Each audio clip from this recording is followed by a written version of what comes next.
AITUC జిల్లా ప్రధాన కార్యదర్శి కాసా రాంబాబు ఆధ్వర్యంలో పల్నాడు జిల్లాలో జాతీయ బ్యాంకులో పనిచేస్తున్న కాంట్రాక్ట్ కార్మికులకు కార్మిక శాఖ చట్ట ప్రకారం జీతాలు చెల్లించాలని మెమరాండం సమర్పించడం జరిగింది.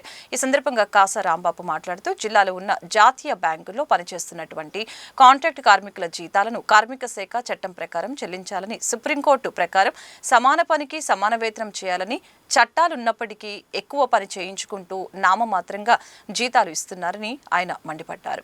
వారికి ఉద్యోగ భద్రత కల్పించాలని మరియు పిఎఫ్ ఇవ్వాలని డిమాండ్ చేశారు. ఏఐటీసీ ఆధ్వర్యంలో పల్నాడు జిల్లాలో అన్ని బ్యాంకుల్లో ప్రభుత్వ రంగ సంస్థల్లో పనిచేస్తున్నటువంటి కాంట్రాక్ట్ కార్మికులు జీతాలని కార్మిక చట్ట ప్రకారం వాళ్ళకి చెల్లించాలని చెప్పి ఏదైతే స్టేట్ బ్యాంక్ కానీ, అదేవిధంగా యూనియన్ బ్యాంక్ కానీ, అదేవిధంగా ఇంకా కెనరా బ్యాంక్ కానీ అనేక జాతీయ బ్యాంకుల్లో పనిచేస్తున్నటువంటి కార్మికులని వాళ్ళ యొక్క పొట్టగొట్టే విధంగా ఈ బ్యాంకులు చేస్తున్న పని చేయించుకుంటూ జీతాలు ఇవ్వట్లేదు.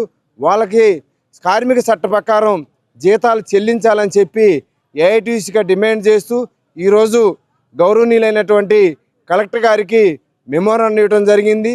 వాళ్ళ జీతాలు కనుక సక్రమంగా పెంచి ఇవ్వకపోతే రేపు ధర్నా చేస్తామని చెప్పి ఈ సందర్భంగా తెలియజేస్తా ఉన్నాం.